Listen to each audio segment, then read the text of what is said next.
Thank you for tuning in to Zim News Beat TV. Sekuru tukona nasi weather manzi mamirire kunzi anenge akasununguka nasi. Alhamdulillah. Kujodi doswa kono ngikuri. Zuwa racho linenge ni 5 days asevura de zuwa ila. Ende watu tichija itori okutoba. Bachi blanda yatu okutoba. Saka wakaoma ngoma robi. Tiriko ku South Africa. Kudozo ku capital ante kuduko nzidi kumoyo kwa. Ku South Africa. Saka sisi tiriko ku South Africa. Handiti. Tichibotara sekuru mune zvimwe zvirongwa makangoti rimwe dambudziko randiri kuona riri kuitwa nevana vekuZimbabwe. Ndere midzimu. Pane chikamu chakati chakangouya tichiti ndine chivanhu. Asi imi muchizopinda mumatare makaona zvakanoti siyanei.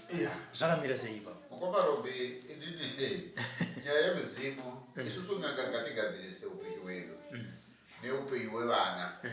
Kana tichitaura nyaya yekuti upenyu hwevana tikutaura kuti wese anotera matare ari mwana wematare anofanira kuziva zvaari kuita nezvavo nekwaari kubva.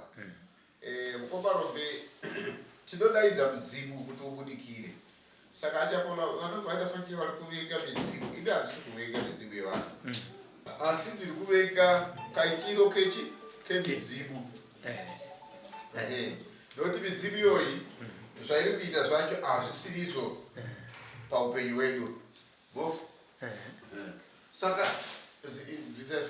Saka midzimu yacho munhu ari kuwanika nemachira 10 hatiti mudzimu usati wataura. Zvinoreva kuti ikoko kwakunyema. Isusu chatinoziva chekuti senezuro pane mudzukuru akauya achiti mzimu wangu sekuru uri kuda kuti utaure. Asati ataura muzimu wakabudikira wega. Ukobva watotaura kuti sekuru inini ndauya sawiri. Ndikaubvunza unobva kume nditi diki hama dzacho zikadaira. Tabva ipapo muzimu wadaira very good. Saka udati kuite sei? Muzimu ukataura kuti aiwa idinika ndauya kuti tichengete vanhu. Handisati ndane pangu pokuti ndigare. Ndauya kwauri sawira ndasvikira pane uyu. Asi handisati ndane pangu pokuita sei? Pekugara. Ndichikonzere chii? Zvikanzi ayo ndikaubvunza kuti saka jira rako ronofunga nderei? Zvikanzi jira ichimbomirayi. Nokuti baba vana ivava ndivo vakatipinga nebudikira vacho. Kureva kuti muzimu baba ndovabudikira vapingwa nababa nevana vavo. Handisi kukaona kana. Saka vana ari kuti sekuru ndo ari kubudikira nekuti sekuru aibudikira kare. Saka pavakasungwa nevana vavo zvikanzi ndangouya kuti ndibatsire zve nokuti ndaona matare andidakita. Ende ndaona kuti ndinogona kuyambuka. Saka ndauye mudzimu. Vanhu vane dzimu vane machira eretso, vane machira enjuzu, vane machira emachembere. Asi chembere racho inonzi chembere remudzizi racho haritauri. Ende handiuye. Munhu akarota mukoma ropi. Kurote sewa wakapfeka jira reblue. Akunoteka jira reblue. Akalotesa akapfeka jira rereso, akunoteka jira rereso. Ozodzoka kuduyo sekuru ndafane namo. Ukubvunza namo iwe wanoteka majira yawo usina mzimu wacho. Ko imi mukoma ropa munoti mukanota ndiri uri president pakwana mapresident. Mungaende ku State House. Mungaende ku State House. Saka vazukuru vangu ndaita namo. Ndinonzi namo chaiyo. Ndokuti muprofita akati madzimai ndaona kuti ndakurotera mune jira reblue. Anobva ndikunotenga. Mukoma ropi ndane makore ndofunga many years. Kubva tanga matare. Jira reblue rangu iri reretswe. Handisati ndachija kuti pamwe rinyowani kana chii. Nokuti jira ringotengewe fanike kunge matennis kana kuti Zambia. Jira remuzimu rinokosha mukoma ropi. Saka vazukuru bilai please kutenga jira maretso juzu. Handiti varume vajoina mujuzu macho. Unoona munhu mukuru ane ndebvu chichacharara asi ndine juzu. Une juzu nofambirana nemuzimu juzu nofamba sei mukoma ropi. Wallahi pavatema futi toda kunzwisisana tiwirirane. Nokuti chinonzi juzu. Handiti ka? Ndachinzwa mazuva ano.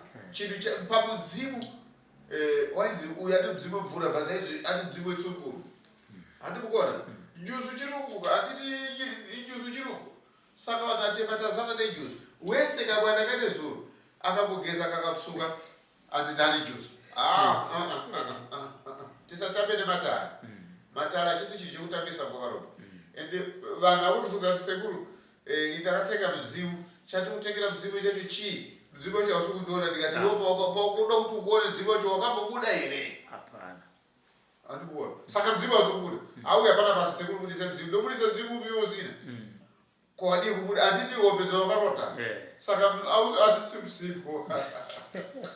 Anditi aya vakanaka sekuru varikuzvinzwa asi saka varikuzviparira chii pakuenda kunounganidza zvinhu zvakaita saizvozvo. Ari kuzviparira mamhepo.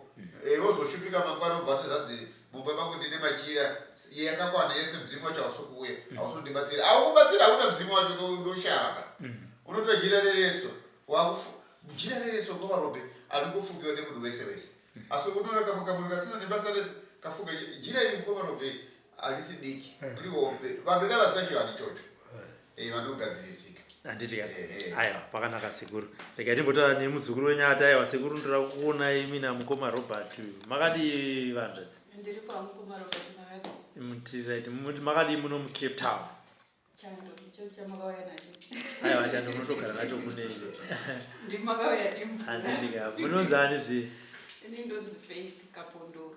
Faith Kapondoro kumushande kupi kwamurewa asi Kapondoro yesinema yekwana sekuru.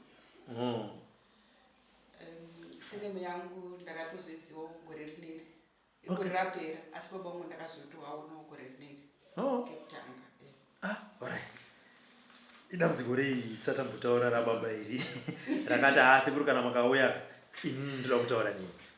Dambudziko rinondinetsa nderekuti ndine mhepo inobuda panjiri imwe yacho yaimbobuda ndakabatsirwa pane uripo waida kuitwa ukaitwa kumusha kwana sekuru. Saka iyo yacho yaripwa pane imwe yakanga yakuzobuda mumashure asi mhepo iyi manje haitauri kuti ndiani kana kuti iri kudei asi kurwara kwandinoita kana kuti painobuda pepe inoti ndinomurwarisa nekuti kana kuti nekuti ini ndinoenda kumasoro saka pamwe ndikanamatirwa inobva yabuda iyoti ndinomukanganisa nekuti imi munoda kundibvisa pano ina handidi zvokubviswa panapa saka ndinomboita gore rineri ndandine maronda anga asingaperi musoro chero ndikaenda kuchipatara maronda aya aibva atowedzera chero saka ndakazorapwa wangu nemushonga wechibhoyi pandakaenda kumusha muna February ndokuzopera kwaakaita. Kana ndikasangana nemunhu kana muprofita anoti anoda kuibvisa kana kuti anongotaura zvokuti toda kubvisa mweya yevafi ndinotonzwa mweya unouya pandiri unoti murove munhu yari kutaura zvokupenga ndozogona hangu kuzvidzora. Dzimwe nguva ndinongonzwa mweya unoti buda uende. Pane pamwe pekuti ndakatozombovharirwa nevanhu ndakungotaura zvanei ndichitaura nechingonzwa ndatotaura ndisingagoni kuzvidzora kuti ndikutaura kuti kudii asi nechitoziziva kuti kana mukandibvunza kuti wamboti kudii ndinogona kupindurai asi kuti ndizvidzore zvandiri kuita nei ndisingakwanisi. Saka asi izvozvi zvinenge zvakumboitawo zvichiita nani asi urwere hausi kupera munyama dzangu ndiri kuramba ndichingorwara nekumabasa. Dzimwe nguva imwepo yacho yakatombobuda ndiri kubasa kwacho kune zvinenge zviriko ikabuda ndiri kubasa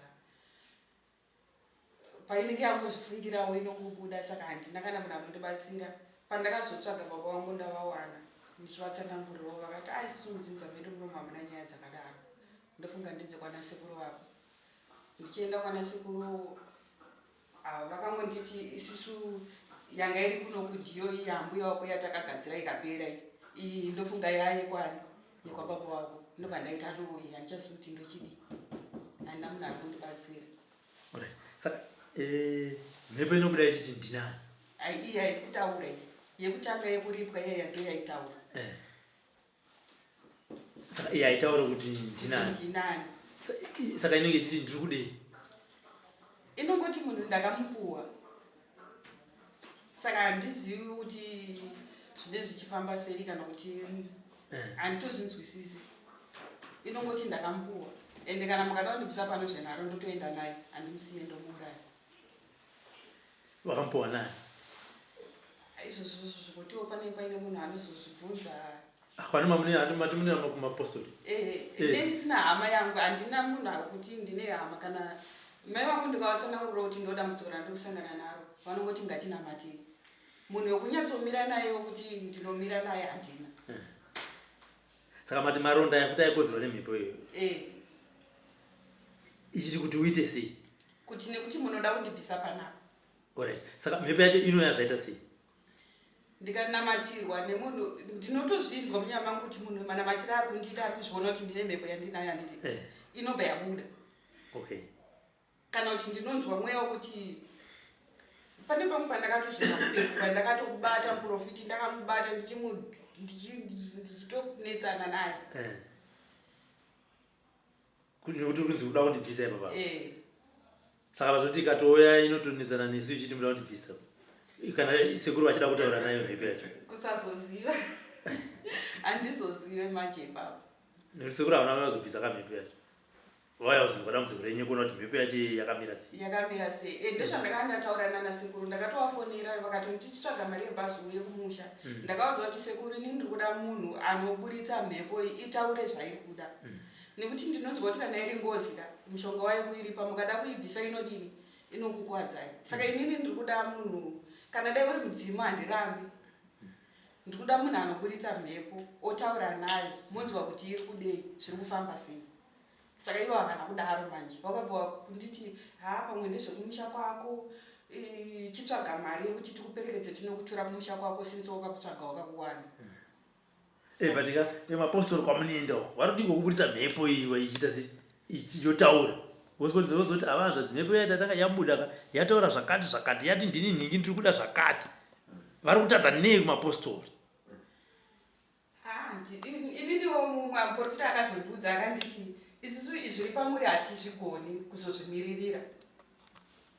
Saka takungoitawo kuti isusu takuita zvedu zvechipostori zvatinogona kumiririra. Alright, makakutaura manje. Because amwe naisekuru munhu ari kuenda kumapostori kuti anobatsirwa vogumira pakati asi vazitaura nayo ndiri kuenda asi varitaura kuti zvinhu zviri akaita izvi handizozvikwanisa. Sekutaura kwaari kuita sekuru muzukuru wenyara kuti ndine mhepo iri pandiri ende mhepo iri kuti munhu uyu takamupiwa.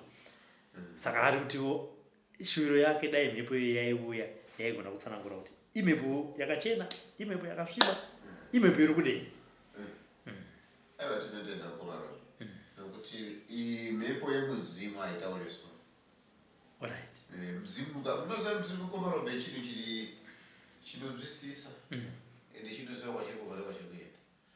Asi kana ichita kuti ndakakupiwa kuda kuti mwana akalipirirwa kumhosva dzinodzinza padzinza lame yake nedzinza lame bake ipapa ndopari kuda kuti mhepo ibvunzwe. Kana iyo mhepo inotaura kuti takailipiriwa yakalipwa yekutanga yakabviswa haina kuenda anani. Asi nguva ndo isati yasvika kuti idaidzwe dziuya osi kana achiti iyi yakalipiwa ko iye ngozi aiuye pamunhu wani ngozi yakwamai youya yakwababa youya muno komarombe kundinzwisisa ipapa online handidika uyu ndo unonzi kunyanjiriwa uchinyeperewa bozi mhepo nhasi tikabvisa mhepo panapa yaenda kobva kwauya ngozi yakwamai wangu zvinoitika izvo pamunhu wani asi ndini ndinonakasira kugara munhu wengozi. Saka nhau iripo ndeyekuti tiri kuda mabasa handidika mhepo dzinototijairira dzinotoziva kuti vataura so ndinongodza kuti ndaenda mangwana nongodzoka. Mhepo munhu akashaika kare kare anokuziva kuti une weakness hauna zvinhu zvakakwana hauna pfuti anodzoka nerimwe seri wokudza kuti ndini nhingi futi achinji asiti zvauri kufunga yo ndozvainofunga mhepo nokuti mhepo inotoenda kumberi kwako. Saka kuti titatamaya wakalipa ngozi ikapera kana kuti mhosva yakalipa ikatapera nasekuru akunyepa ngozi haiti kune ngozi kune ngozi pavairoora nababake namai akaizwa noti kwese kwese une ngozi hakuna zvakadaro. Saka kuda kuti mweya iwoyo ulipo asi vedzinza vakautsipika kuti ngaungogara paari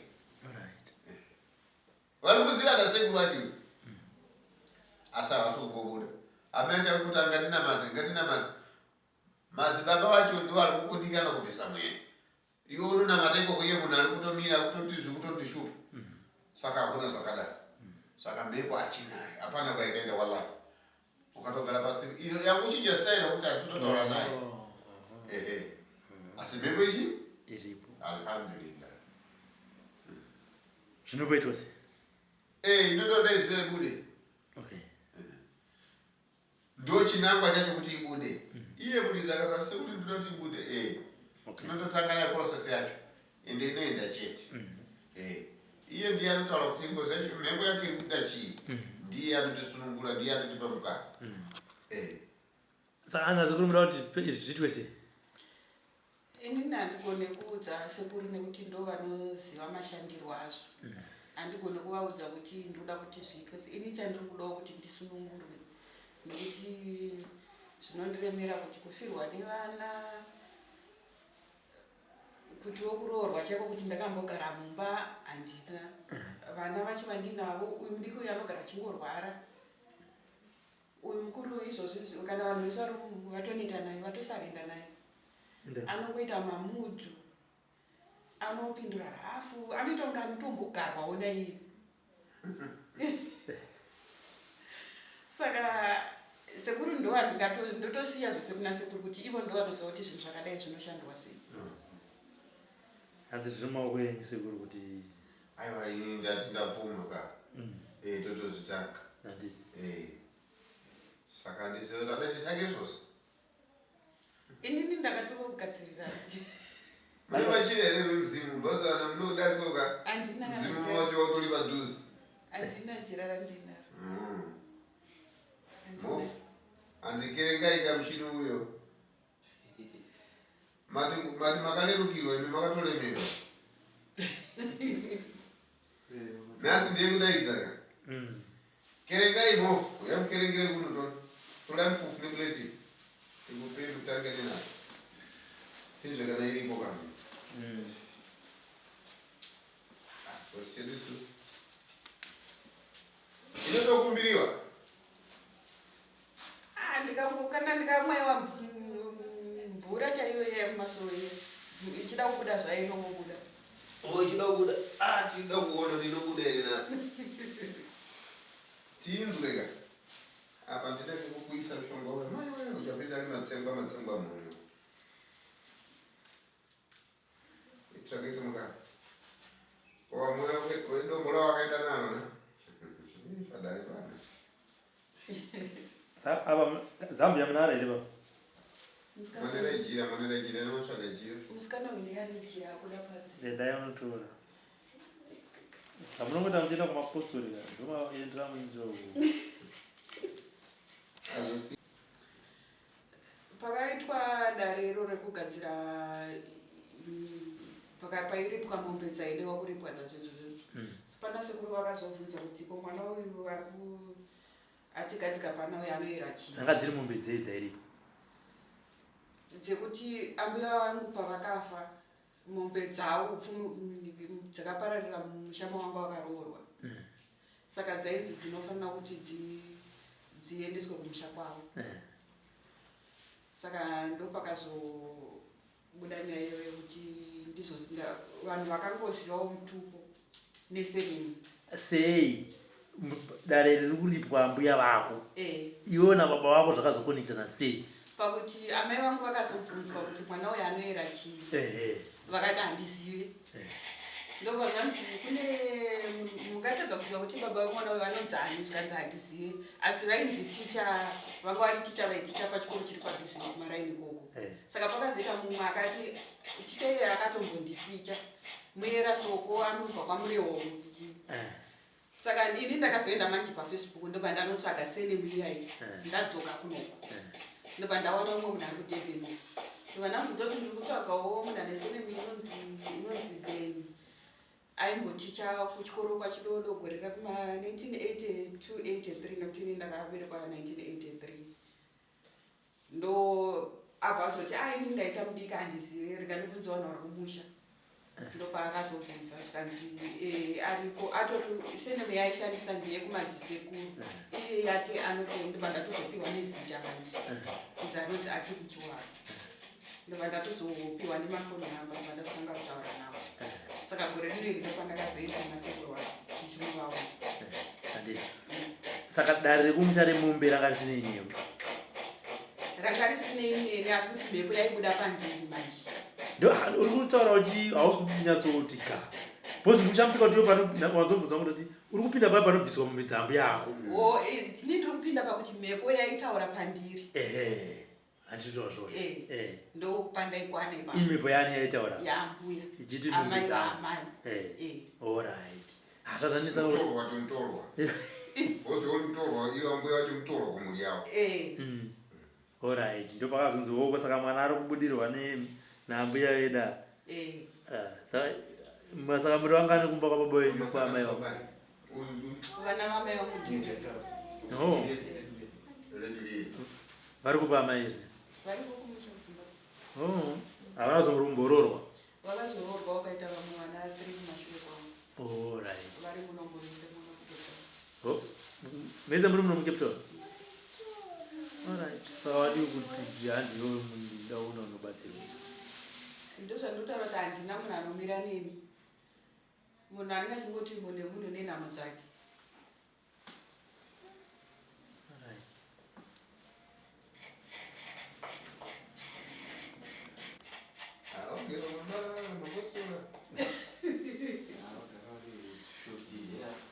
mwaikuti pamusoro nubva nomupari mwaraka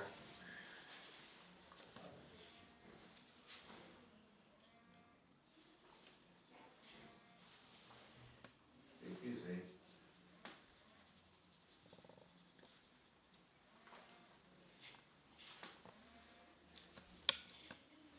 mbeya fembe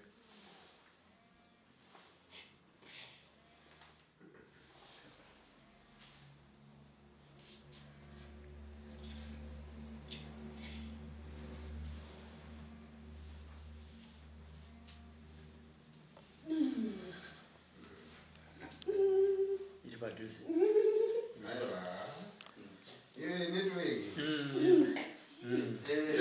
shikaika urukai paairport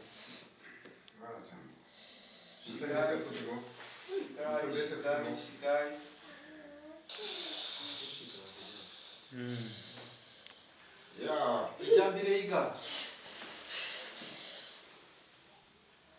titambireika ndiani kwatitsika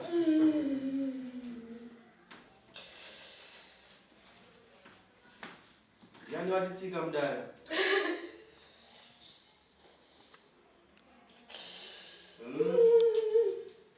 ndiani kwavo tikuzvoona kune shungu chishuku ndedzeiko sawira itakatitaurirane tinzwisisane naye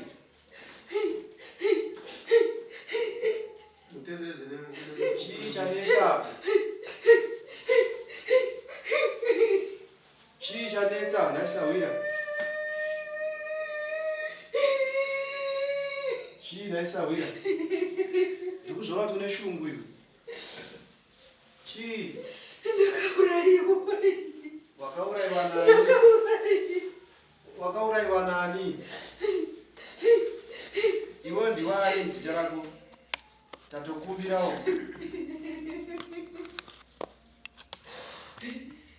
ndiwani zita rako tikutokumbirawo tigone kuzivisaka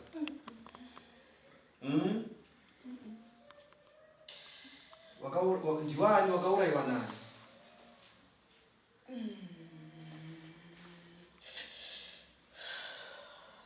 ndiani akakuuraya muzukuru vakanditora kumusha kwangu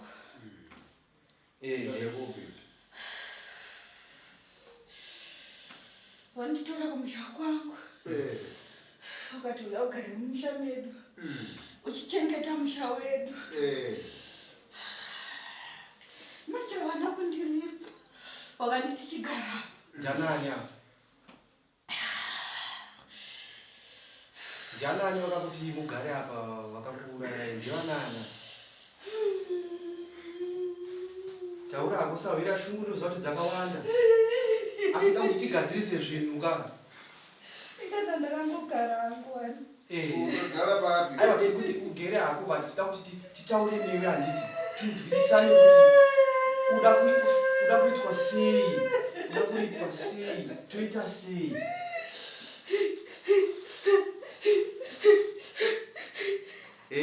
iwo ndiwani zita rako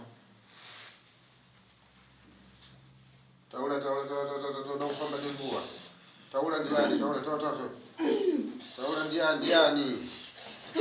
Aiwa taura. Shunga ngadzite shoma. Tida kuyanana. Kana wakauraiwa iwewe unodzikama. Dzikama kana wakauraiwa dzikama. Muka.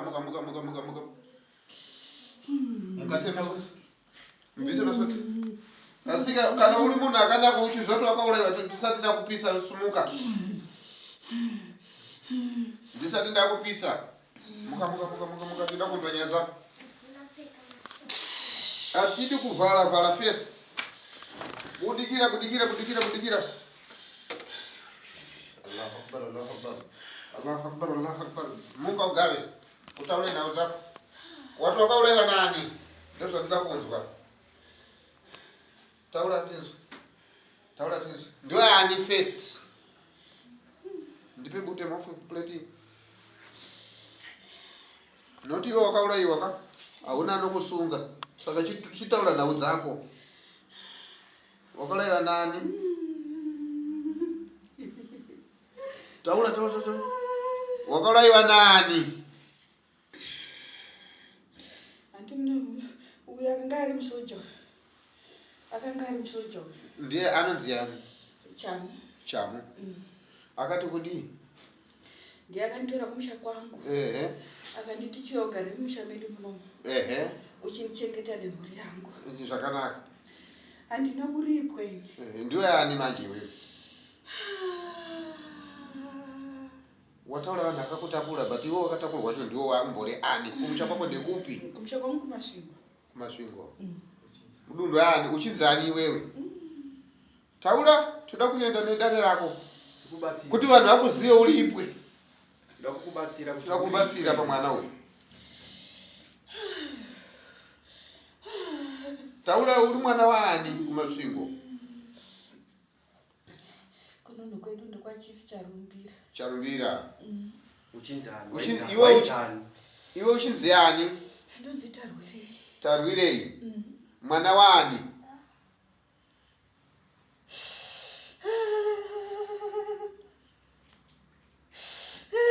Taura kana ita Tarwirei tifambe nedare rako. Tamira pano. Musoja uyu ndio ainzani zita rake musoja. Ainzi Chamu. Chamwani. Kapondora. Chamu Kapondora. Akanditora iye aitodawo mudzimu womusha mawo. Saka akanditora kuti ndiite mudzimu womusha mawo. Akakuuraya sei? Ndakatorewa kudhara. Ndakangouyawo ndichinzi ndiite mudzimu womusha mawo. Wakaromberwa? Saka watore kwacharumbira kwani? Kwani zviye? Kunonzi Kwachatikobo. Kwachatikobo. Uchinzani iwe wainzani? Tarwirei Chatikobo. Baba wako vanonzani? Toda kukubatsira. Handina kubhadharwa. Ndo zvavo ndo saka uri pano. Sekuru vada kukubatsira. Toda kunosvika ka? Kudzidza rako kundolipwa ka? Uda kundolipwa ka? Mhuri yako inofanira kulipa ka? Chawakafira? Unoenda nene iri kumusha kwangu. Ndinosvika. Tinosvika kumusha kwako. Tinokuperekedza. Mira usa.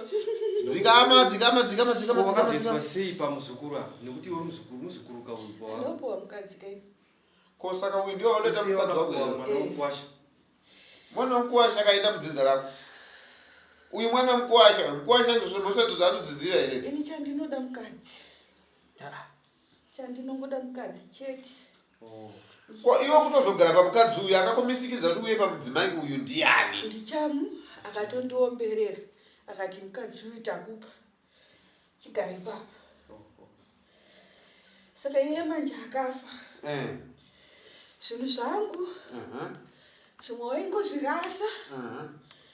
Inini manje ndakungoita basa rekungotenderera ndichingotenderera semukadzi ndinaye zvangu. Ndasandina kuripwa. Kuvana vake ava pwere dzinodzitambudzira. Aiwa vana vake handibatini. Alright. Aiwa tazvinzwa. Koipo paogera apa pane zvaunombomuita here? Unomutambudzawo sei? Kanoti pamurume haagare tazvinzwa kuti ndiye mudzimai wako. Maronda anobheta mumusoro aya ndiwe andiwe manongada kundibvisa oh bva vachinditi bva vandoda kuti ndigare kupi ndakaudzwa kuti kana ndikabva handina kwekuende ndakakumbira kakuti chirega kutambudza homwe yadhidhi tiwane kuenda newe kumusha kwako ndozvatakukumbira ndinoperekedzwa nani tiripo tinokuperekesa masavira tiri pano tinokuperekedza kumusha kwako ondoripwa wotaura variko here vedzidzare kwako kumusha kwacho variko vakawanda tinoenda newe tokuperekedza homwe orega kudi orega kuidzudza wotungamirira iwewe kuti ondoripwa iwe wacho kuti tungamirira futi tosvika pamusha pako vanofanira kutotina mombe ngani azvida kuipa zotinwa mombe ngani kumusha kwako wotaura ndakashanda makore akawanda anofanira kutina vabereki vemwana here kana kuti vana sekuru vake ivo vakandisa ipapo ndavanotina chamu zvasipo chamo anakaponora anditi variko hakuna vanhu variko saka imombe ngani dzavanofanira kutina toita kutaurawo nehama dzangu tasvika orai ai pakanaka aiwa zvakanaka tokumbira kuti uzorodze homwe yanhaika urega uinyanya kutitambudza kana toenda tese kumusha tokuperekedza tokumbira uizorodze homwe ndatenda waita basa vanoramba vachingonditi ibva aiwa isafika unoripwa iwe utanga waripwa tizvatikukumbira utanga waripwa chizorodza ako homwe waita basa tazvinzwa